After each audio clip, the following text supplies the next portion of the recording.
ძირითადი მიზეზი გახდათ ის, რაც მან თავის გამოსვლაში აღნიშნა. თუმცა ოპონენტები და მედიის დიდმა ნაწილმა უყურადღებოდ დატოვა, მაგრამ თავარი აზრი და აზრი იყო მხოლოდ წასვლა და წასვლისათვის და სწორედ რომ წარმატებული ვერმეერი წავიდა და რატომ იყო საინტერესო ეს ჩემთვისაც, ირაკლისთვისაც და რატომ იყო რასთავარია საინტერესო ჩვენი ქვეყნისთვის და ჩვენი ღარიბი პოლიტიკური ისტაბლიშმენტისთვის თუ გინებათ. ყველა დარგში ჩვენ გვაქვს პრობლემები, არა მარტო პოლიტიკაში, ნებისმიერი მიმართულებით მედიაც გვინდა რომ უკეთესი იყოს.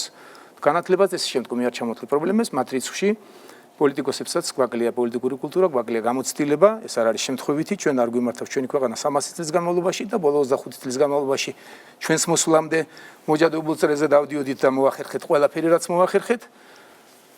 და ეს იყო გაგრძელება თუ გნებავთ ჩემი კურსის, რაც მან თქვა თავის გამოსვლაში, ის რომ მე ოდესღაც და პირველ ინტერვიუში, Reuters მივეცი ჩემი პირველ ინტერვიუ და იქ აღნიშნა რომ ჩვენ ევროპელებსაც გავაოცებთ ჩვენი დემოკრატიულობით და დემოკრატიის ხარისხით.